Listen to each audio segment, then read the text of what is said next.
evening, viewers. How the devil are we? It's been a while since I've last done a vlog, and I've been a bit busy. So me and the family have been to Hong Kong and Australia. We've just got back. Had a wicked time. Had a few days in Hong Kong, and then we went to Melbourne to go and see family and friends out there. So I finally got back, hit Norway, and Norway being Norway, it's just teamed it down with rain for the last few weeks. It's been absolutely horrendous, so I've not been able to get out on the bike. So any opportunity to get out is a good opportunity, and even though it's blowing a hoolie today and a bit overcast, I thought, why not get out? So the two exhausts that I was looking at for the bike was a Delkovich and a Scorpion, all around the £200 mark for a back box for this bike. So I didn't go for the Delkovich, I went for the Scorpion, and I'm more than happy with it. More than happy with it. So it took me a couple of minutes to fit. The installation was absolutely a doddle. It comes with really basic fitting instructions. I unpacked it. Unpacking it's the best bit in it, trying to get all your shiny stuff out the box, and there was only what, 3 or 4 bits, including gaskets and seals and all that kind of stuff, or Jubilee clips or whatever.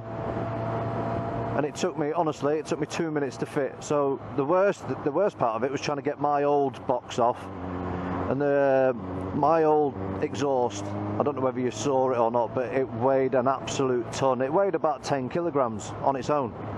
I takes my exhaust off, and that was a bit of prizing. The nuts on the heat shield around where your foot is on the pegs, that had all rusted away, so that just snapped off. That come off in like a couple of minutes. And yeah, lined the new exhaust up, 1 pipe, back box, 2 Jubilee clips to actually seal the thing together, and then there was like a back bracket to attach it to the rear foot peg. So absolute doddle to fit. Didn't cut myself, didn't curse. The Jubilee clips that actually hold the actual pipes together where it connects, they were a doddle to do. So well happy with it. First thing I did was take the baffle out, because I thought, you know, I'm not mucking about here, so let's get the baffle off. So I'll only need that when I'm going through Germany. Don't need it in Norway, the baffle. Yeah, I'm well happy with it. So obviously I'll stop the bike, and then we can have a little listen. But one thing I'm really happy with, and it just sticks a big grin all over my face, is the fact that when you're in second gear and you're rolling off the power, you get that burble, that back popping of the gases, you know, popping in the exhaust, and it sounds immense. I love it. So yeah. Did anybody see the crash of the lad over at the Isle of Man TT?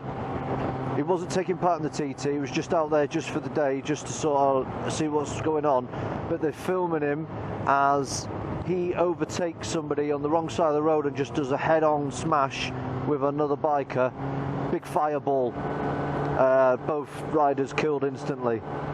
Did anybody see that? I'm wondering, right, with your comments below, whether you think that it was right for the mum. It was the mum of the rider, one of the riders that died. It was his mum that posted the video, because she wanted other bikers to be aware of, you know, road safety sort of thing. And I'm wondering what your opinions were of that video. You know, do you think it was right that she put it on there or not?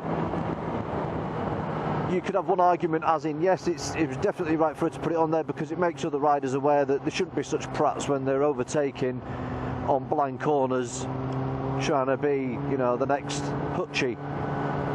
However, there's an argument that she's put it on there, but it's not really doing the job of making riders aware.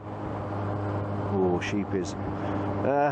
It's not really making other riders aware, but what it is doing, in a sickening kind of way, people are getting joy out of watching the videos because they want to see an accident, they want to see a crash, and then they'll show the mates and go, oh, you never guess what, look at this video here.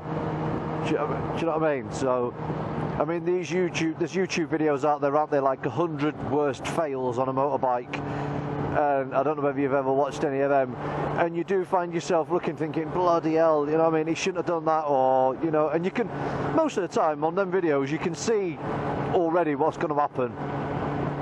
I mean, a bloke's overtaking a bus, can't see around the bus, and you're thinking, he's got no idea of what's coming the other way, and then lo and behold, set a traffic light, someone runs, you know, a traffic light or whatever, and then knocks him off.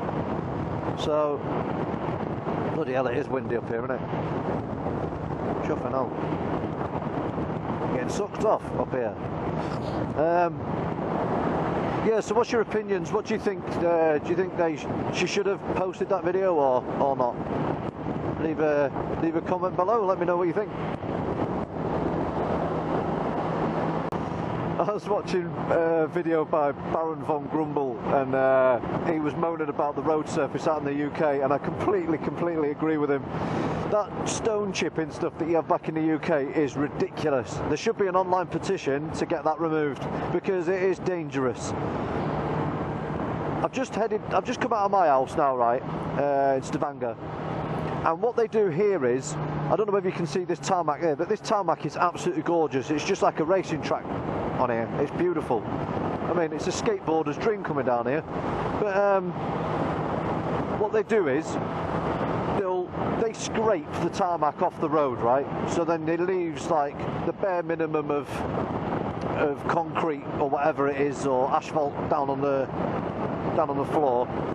And then there's them grooves in it that they've scraped it. Now, going across that on your bike is hairy. I mean, I can only do like 50k on there, and you can feel that the bike is twitchy and sketchy. It doesn't enjoy on there.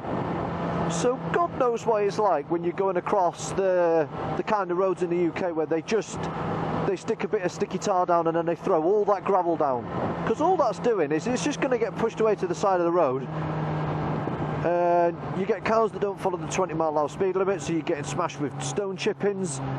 And not only that, I mean, the tyres, they've got no grip on them whatsoever. So how there's not crashes on that gravel stuff that they throw down is beyond me. Now, I've said it before about paying your road tax. You guys out in the UK, you're paying your road tax for that standard of road, and it's not on. So there should be an online petition.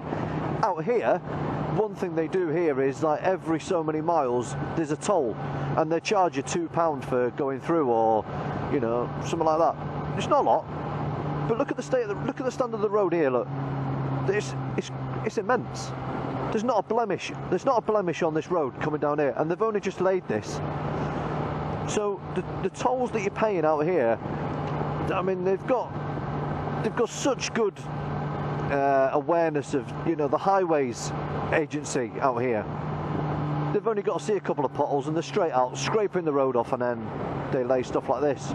It's phenomenal. I'm so impressed with the standard of the upkeep of the roads out here. And you think about all the harsh winters they have out here, it probably, like, you know, deteriorates the road quicker than anywhere else probably in the world. But they're straight on it. They're all over it.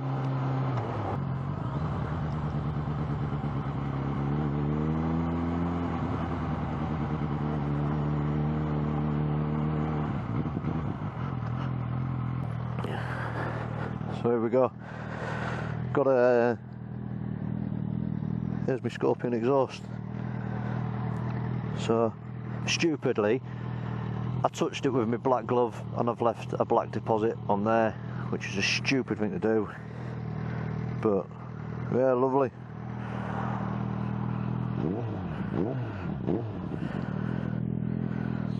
Lovely.